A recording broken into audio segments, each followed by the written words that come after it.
Hello, friends. I'm going to tell you why most people get personal and self improvement wrong. Hello, my name's Stephen. I am a professional executive and leadership coach based in the UK.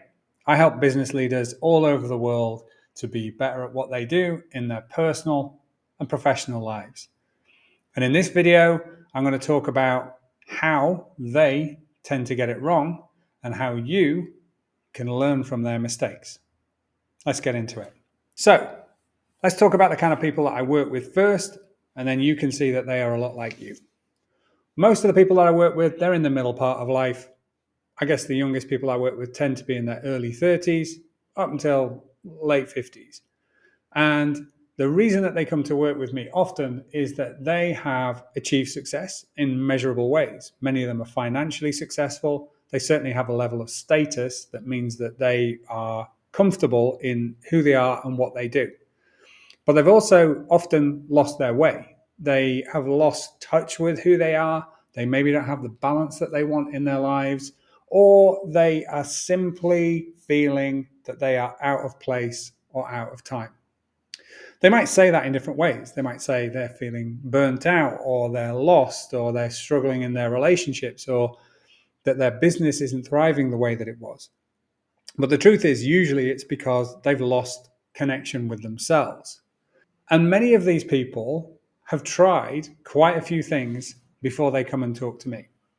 Because there is a whole industry of self-help out there, isn't there? You can read all the productivity books, you can read The Road Less Traveled, right through to How to Influence People. You know, those are some of the classics. Right up to today, you've got your Atomic Habits and all those kind of like guru books that come out from time to time.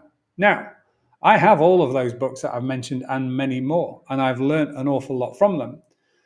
But they don't solve the fundamental problem of knowing who you are and what it is that you're called to do. The reason that I call a lot of the work that I do, I call it HeRO, and I use riff off that kind of language, is circling back and referring back to what's called the hero's journey, which is something that you find in films and classic books from the Iliad onwards.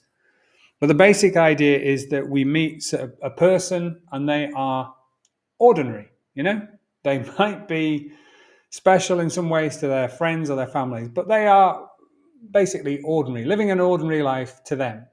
And then something happens. Maybe that's an illness to a loved one, or it's a challenge in a relationship, or on a more dramatic sense, it's a catastrophic event. And then our hero, which is you, by the way, is called to action. And during that story, what they do is they go on a journey. That journey can be a physical journey. They're traveling somewhere. They're trying to go and find a lost scroll or whatever it is they're going to do in the films.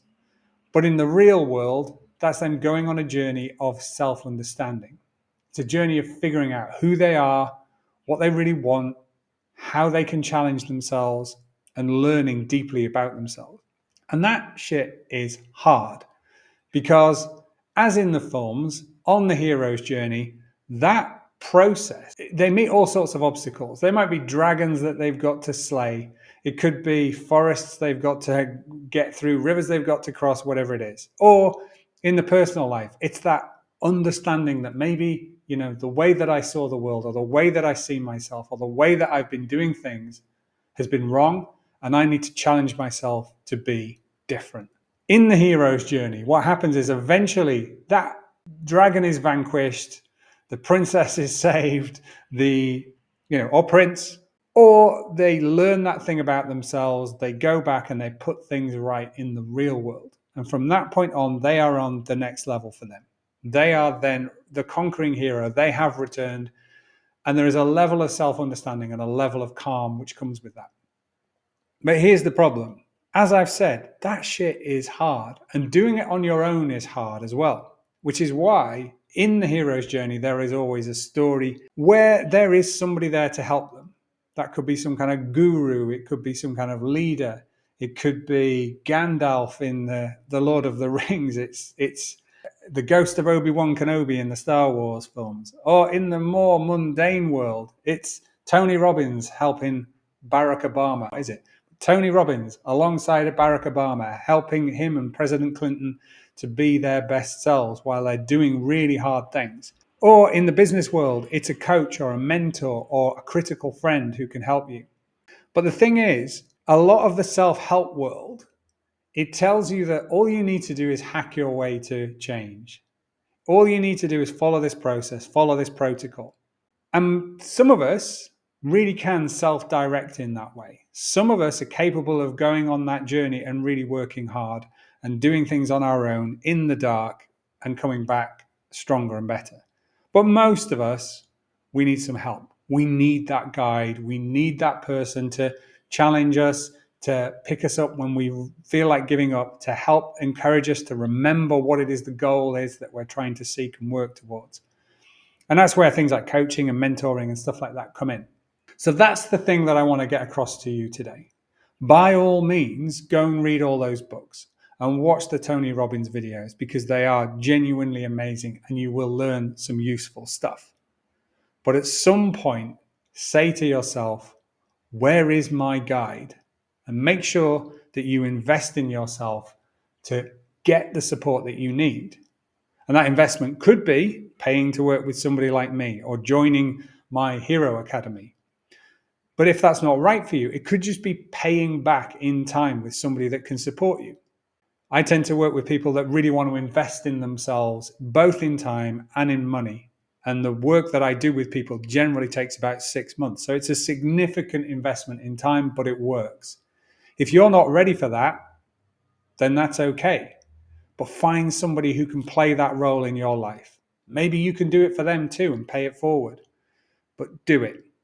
And don't go buying any more of those self-help courses or self-help books. Because the thing is, you probably know everything that you already need to know. You just need some help to do it. Thank you for watching this video. I've been Stephen Locke. If you enjoyed it and you found something for it, it would mean the world to me if you could share it with a couple of friends or like or subscribe and help me to get this message out to more people. I really enjoy creating this content, but I'm sure you'll know because we live in this economy, we all know how it works, that the reward that somebody like me gets for doing this is more people get to see what I do. It grows my following, and that really helps me to run my business in the real world. I certainly believe in giving away as much of my ideas and my content as I possibly can to help as many people as I can. They benefit if they do structured things with me, but I hope you benefit from this video too. So if you liked it, it really would mean the world to give a little click here or there or wherever you find it. Have a beautiful day and good luck on your hero's journey.